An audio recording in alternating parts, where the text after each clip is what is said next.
Liberty City really comes to life at night. During the day, it's crowded, yeah, but not as quite the same as the night.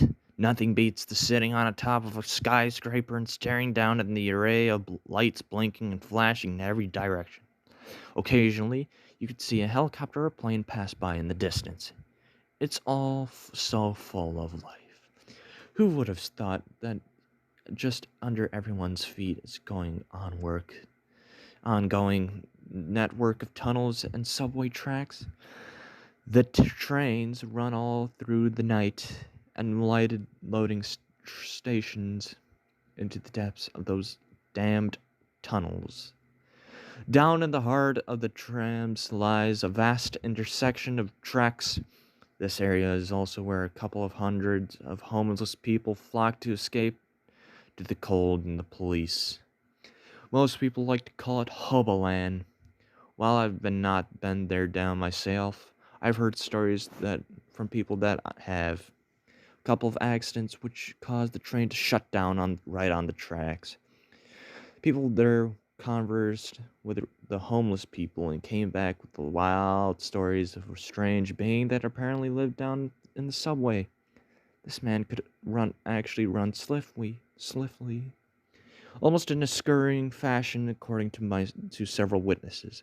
The story eventually evolved to where the man was supposedly have excessed body hair and the face of a rat, deeming the name Ratman. It made the nighttime subway ride home all the more unnerving. I work in one of those skyscrapers you see at Liberty City.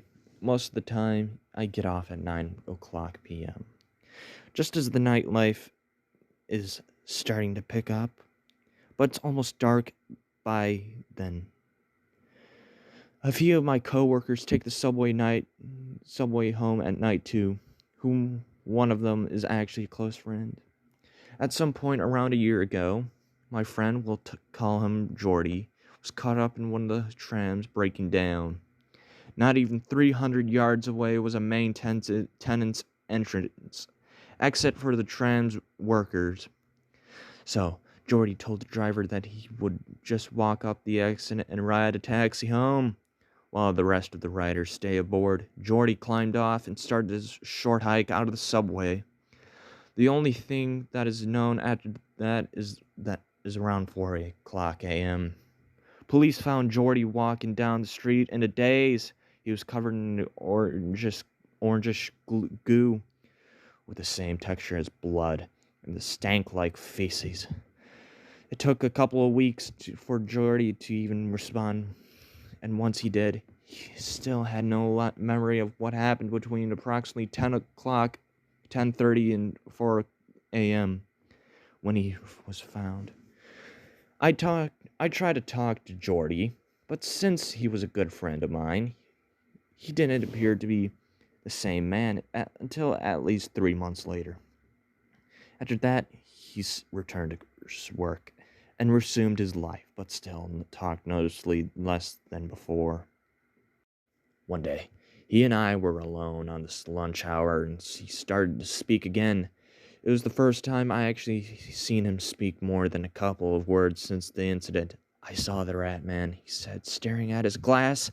"You saw what?" I asked, thinking he was still delusional. "I actually fought him," Jordy said. "He just came running at me, and I knew it. I was being clawed up. It was just mainly just scratches, but just the way he moved. It was so fast." Jordy shuddered. "I managed to land one good hit on him and dug my thumbs in his eyes before he started emitting this orange-colored blood. That was what really got me. The smell was unbearable. I wasn't sure how to react. What happened next?" I asked him. "He ran off after I got his eye, but I am certain he didn't die," Jordy said, avoiding eye contact.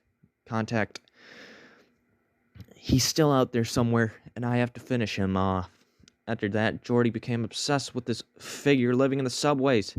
He often stay up all night, riding the trams back and forth, hoping that it would break down. Other times, Jordy would take the extreme step of climbing down onto the tracks and following alongside of them to the darkness. Armed with the camera and a knife, he snapped pictures of anything that looked suspicious. I only saw Jordy's a handful of times after he became so fixated on the Ratman. Once I visited his apartment. It was absolutely littered with newspaper clippings, sketches, printed articles, and alleged photos, which all of them supported the cryptid living in the subways. They dangled from the ceiling and covered the floors, walls, and even his bed. Jordy himself looked horrible as well. He rarely showered or shaved anymore. He stank along with the apartment. I tried to convince him to go to get help and tried to clean himself up along with his home. But he refused. I eventually left, defeated and worried about my friend. A few weeks later, Jordy quit showing up at work. It was just like that. No notice, no excuse, just complete absence. When my boss tried to phone his house, there was no answer. We all decided it's the best to visit the apartment again, since he lived alone. When we approached the apartment complex, there was a large group of police officers surrounding the entrance. Apparently, Jordy had wandered off into the black tunnels of the Underground Railway one night and never returned. A full-scale search was started 3 days after he didn't return to his apartment building. The search team ventured towards the heart of the subway and flocked to the homeless people, where they could question many of them.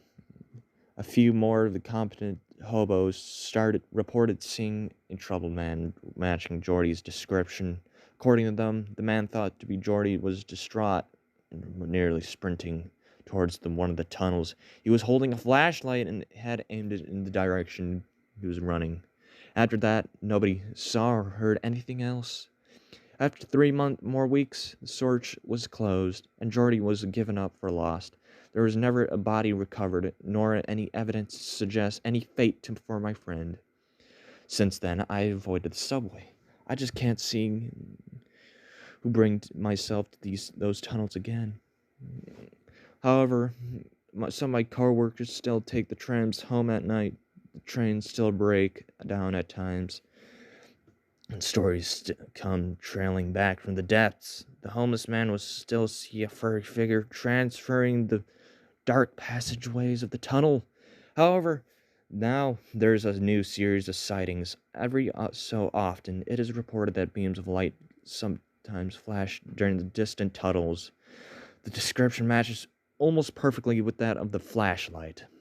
That part of me feels that Jordy died at the night he ventured off the train and fought whatever was down in the tunnel. But the other part of me just thinks he's still down there, and whatever it is, he needs to finish. Well, I hope he succeeds.